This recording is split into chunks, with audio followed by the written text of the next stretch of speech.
چطورید بچه ها؟ امروز اومدیم اینجا با سایبر ترک تسلا سایبر تراک و دلیلش چی بوده؟ دلیلش اینه که این ماشین این اواخر خیلی سر زده به پا کرده بین سلبریتی‌ها توی دنیای مجازی و ما اومدیم امروز این ماشین رو تست کنیم ببینیم واقعا این ماشین خفنه یا فقط یه قوطی حلبیه که از نظر قوطی حلبیه. خواهرم این ماشین یه قوطی حلبیه. آره حالا این بیرونشه باید بریم داخلش ببینیم چه جوریه. بریم که داشته باشیم.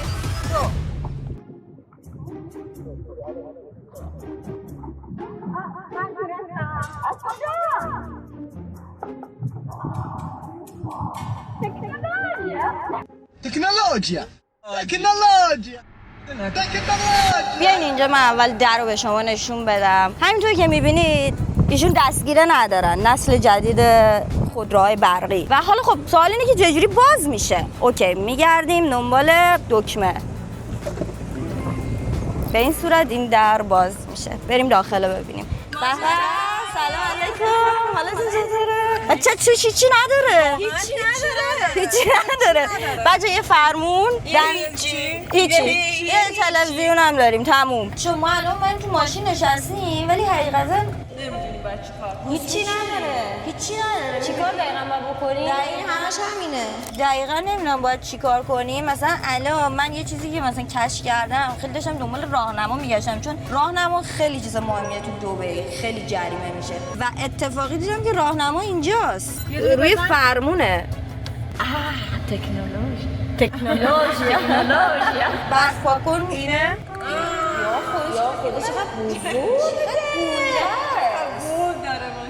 بچه یه چیزی رو میخوام بهتون نشون بدم، امیدوارم تو ویدیو مشخص بشه. فاصله فرمون داشبورد تا آینه رو میبینید چقدر زیاده، یعنی قشنگ یه آدم میتونه اونجا کامل بخوابه. بابا میتونم بچرخم. من این صحنه رو این ماشین انقدر بزرگه که شیوا جان میتونن توش زندگی کنم و برقصن. بخوابم بابا بس. بچه من یه لحظه من یه سوال دارم. دنده کجاست؟ دنده الان من 2 ساعته میخوام بزنم رو دی برم. آقا ما میخوایم بریم دور کنیم با این ماشین. چیه؟ این رد انگشته. نه این علامت ها نگاه کن. خدای دندت این دو یعنی چی؟ وایسا ببینم اینو دیگه PRND اینه. مگه معماست چرا انقدر کم رنگ؟ خدا خب روشن نشده. دیده میشه بچه ها؟ آره. این دیه، من دیو دیدم. خب چجوری داره باید روشنش کنیم؟ فکر کنم باید اینجا بزنیم رو دنده آقای راننده. خب بچه یه نظری که بخوام بهتون کلی بدم. پاتو بذار رو کلاش. آقا ول کن کلاش نداره این ماشین که بچه واقعا داخلش به اندازه یه تانک خیلی بزرگه و فکر می‌کنم یه چالش این که بخوایم 24 اون ساعت پشت منو زندگی هست. کنیم هم قشنگ میشه. اگر از این ویدیو حمایت کنید، لایک کنید، کامنت بذارید و تو کامنت ها بگید که دوست دارید ما 24 ساعت توی تسلا سایبر تراک زندگی کنیم، اون ویدیو رو هم براتون و این میگیرم. هر کی کم بیاره یعنی خسته بشه چیکار می‌کنیم؟ جریمه داره، مجازات داره. آره کلا 24 ساعت دیگه باید براش داستانی بچینیم که حوصله‌مون سر نره. خلاص اگه خواستین اون چالشو حتما بهم بگین که اونم انجام بدیم توی کامنت ها. خب دیده شود بلکه پسندیده شود. ماشین به این گندگی چرا باید انقدر آینه داشته باشه؟ یه چوست آینه داشته باشه. وقتی من میگم قوطی حلبیه این چیه؟ این چرا باید اینجا باشه وقتی پشت اصلا دید نداره؟ ماشین خب احمق این دیجیتالیه. اون اصلا همونه روشن نمیشه عزیزم. روشن نمیشه. پشتش هم هیچ دکمه‌ای نداره چرا به فکر حالت کردی این اوتو. ماشین باید آینه‌اش احمق‌تر داشته باشه؟ از اون این رو دور برو نشون میده دوربیناش نه اون رو. بچه‌ها سانروفش هم که نمیتونیم. نه سقف شیشه‌ایه اون اصلا سانروف نیست. آبروی منو توی ویدیو برده. بچه‌ها بذار من یه چیزی راجع به در بگم. ببینید هیچ چیز خاصی نداره، یعنی 4 تا دکمه واسه بالا پایین کردن شیشه ها مثل ماشینای عادی، اما دستگیره‌ای برای باز کردن در نداره. دوباره در چجوری باز میشه؟ به همون روال قبل. بچه‌ها این دکمه یوتیوب داریم. بزن یوتیوبمون رو بزن. بچه‌ها برید تو یوتیوب لایک کامنت، سابسکرایب، زنگوله رو روشن کنید، بزنید روی این چالش. خب بزن تو دنده. بازی بچه بازی چی؟ خب آها بچه داشبوردم بذارید نشون بدیم دیگه.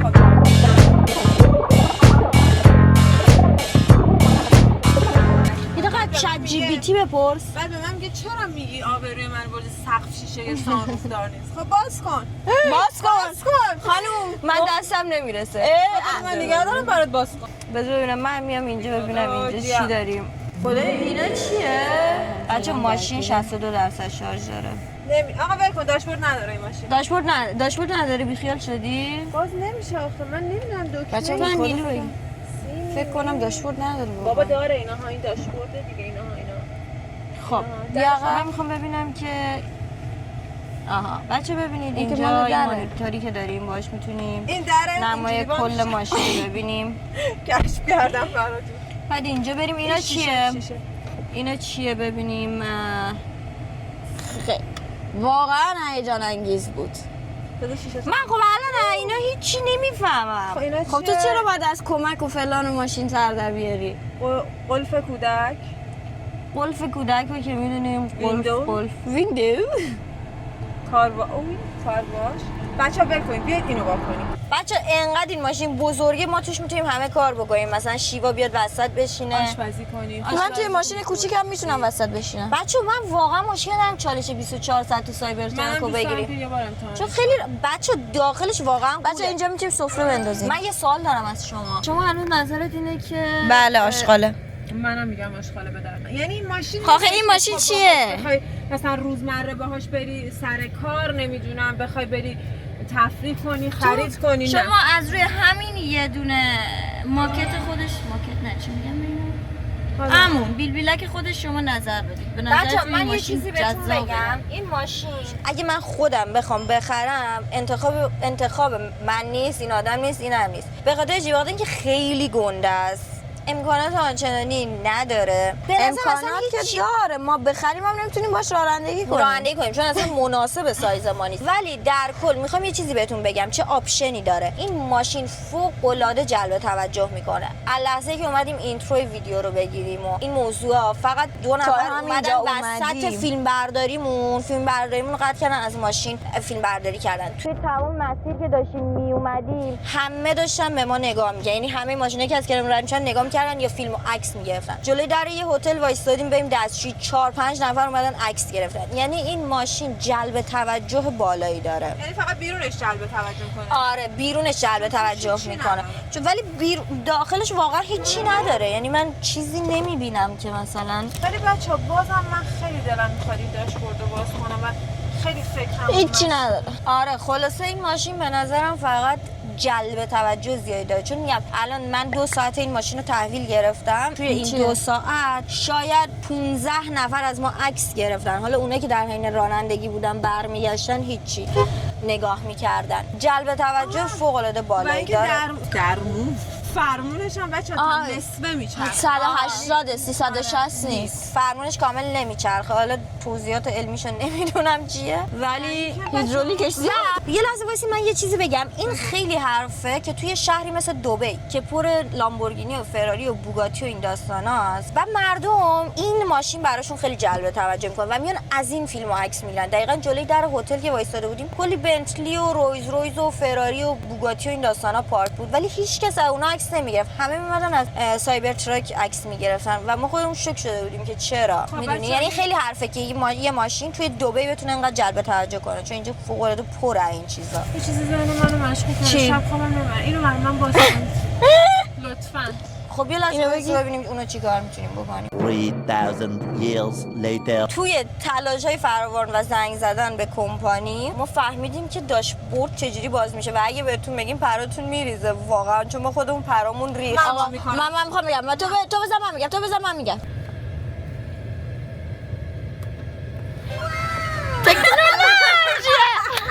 تکنولوژی حالا میخوام ببندمش. یه بار دیگه.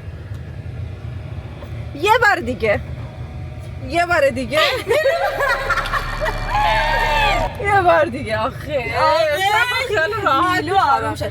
بعد اصلا تسلا چرا باید پیکان وانت بزنه؟ همین چرا ماشینی به این ابهت و گندگی باید وانت باشه؟ چرا؟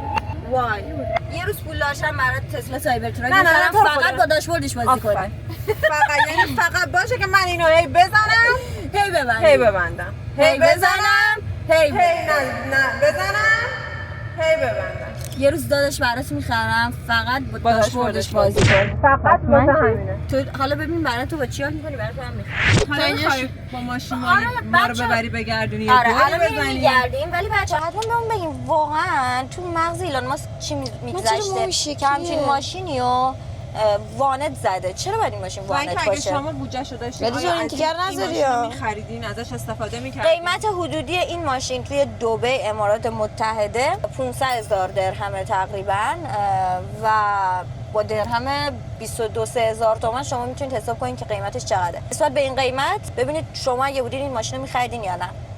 نه منم نه مثل اون دختر نه.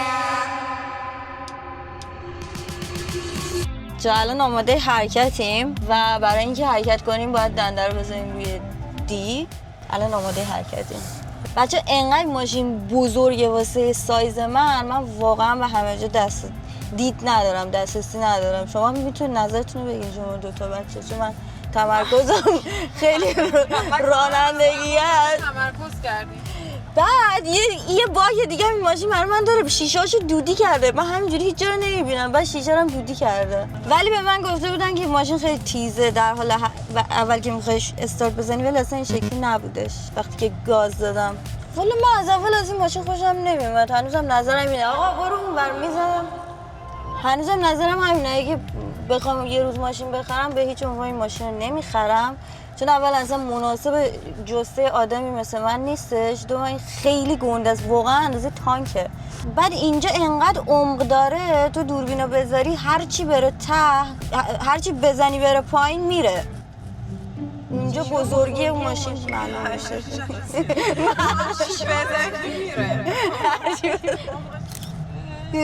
بذار من ردت کنم. به خدا من خیلی دارم میترسم. احساس می‌کنم داریم جوی شلوغ. جای شلوغ نریم ها. تو من واقعا باید با صلوات برم. بعد من یه چیزی الان در مورد این ماشین نمیفهم. هیچی فهمیدم. این قصه ببینم کاربرد این چیه. بعد فهمیدم اینجا تو مانیتور میبینیم. خب حالا واقعا کاربردش چیه؟ کاربردش نمیدونم چیه واقعا، باید بپرسیم بعدا. یه دونه چیز داشت. ما یه چیزی فهمیدیم دنده بچه علاوه بر اینکه از اینجا عوض میشه اینجا هم میتونیم عوض کنیم از روی مانیتور. این خیلی بال بود. یه چیز دیگه هم فهمیدیم این بود که بیا برو دیگه زهر مار بگین چی بود؟ من هزار موری کردن واسه داشبورد میشه رمز گذاشت. اینم باحال بود. آره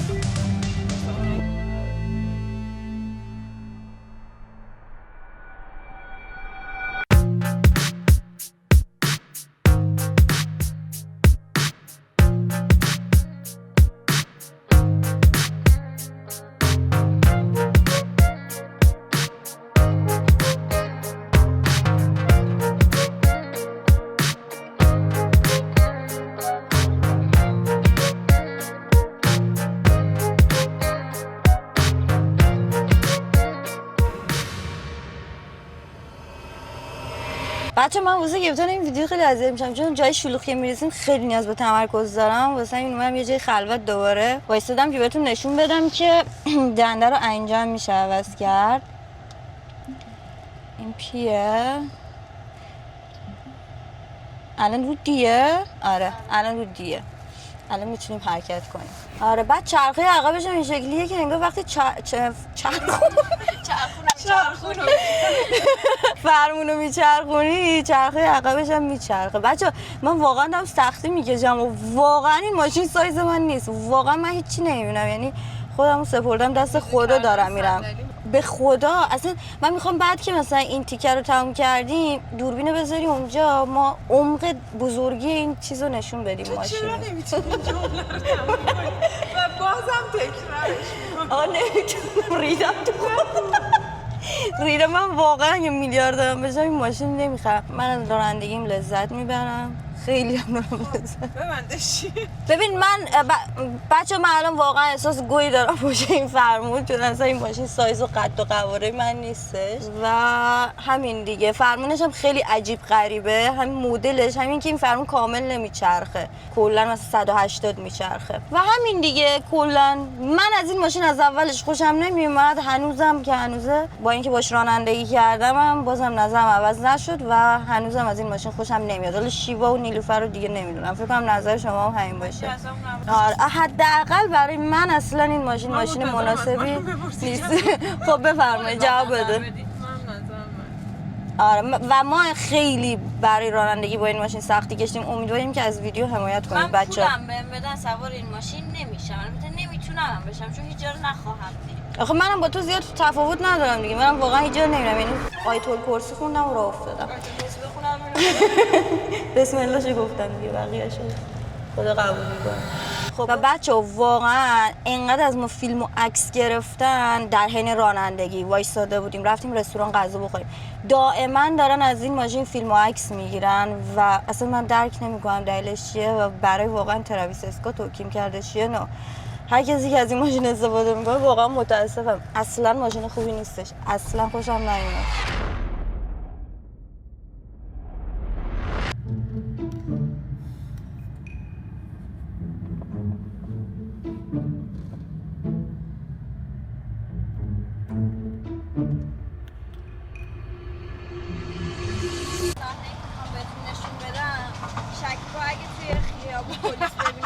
مطمئنم به جرم اینکه یه ماشین 20 سرنش داره حرکت میکنه تردد میکنه میگیرن. آقا من دیگه صندلی رو چقدر میزون کرده که بچه آقا جلوشو من 30 بار گفتم این ماشین مناسب جثه من نیست دیگه و عمق اینجا هم خیلی عمیقه. آره اینجا هم عمقش خیلی زیاده. یه دقیقه وایسا شیب نیلوفر نشون بده عمقو، دوربینو قشنگ ببر تا ته. بچه بخوام که عمقو نشونتون فقط می‌خوایم نشون بدیم این ماشین چقدر بزرگ. ببین هر چی میره می‌بینی فقط اندازه داشبورده. بعد من با این جثه دارم با این ماشین رانندگی می‌کنم. فاکینگ پشمام. بچه‌ها اینم بود از ولاگ سایبر تراک. همه چیشو با هم تست کردیم ولی خب من به هیچ عنوان از این ماشین خوشم نیامد. فقط این ماشین اگر بشه به طور خلاصه این ماشین رو توصیف کرد، این ماشین فقط برای جلب توجه به نظر من خوبه ولا غیر. تموم. بچه نظر شما؟ ما با تو هم نظریم. ما هم نظریم. پول داشتین هم نخرید. پول هم داشتید نخرید. آقا ما الان با 100 تا بدبختی ماشین آوردیم تو پارکینگ، با 100 تا بدبختی بیرون روندیم. واسه جثه ما که اصلا یه چیز افتضاح بود. خلاصه آپشنی نداره. نخرید آقا. خداحافظ.